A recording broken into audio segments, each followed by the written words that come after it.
C'est ça qui s'est passé, c'est-à-dire qu'à Columbia, il y a eu non seulement un mouvement étudiant très fort l'année dernière, dont je profite aussi pour rappeler que c'est un mouvement où il y avait énormément d'étudiants juifs. Et même certains étaient des fers de lance dans toutes les universités américaines.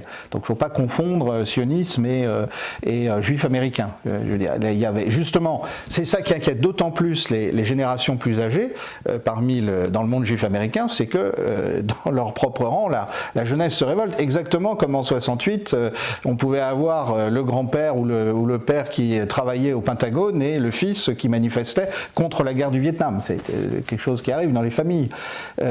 Et donc, on a eu ces mouvements très forts, c'était à la fin de l'ère Biden, avec vraiment des manifestations qui ont duré des jours, des semaines, et je précise des manifestations non violentes. En revanche, le fait de suspendre un programme Moyen-Orient, à Columbia, à Yale ou ailleurs, et puis surtout le fait d'obliger l'administration à expulser des étudiants qui ont manifesté l'année dernière quand ils ne sont pas de nationalité américaine, ou quand ils ont une autre nationalité, en particulier celle d'un pays du Proche-Orient.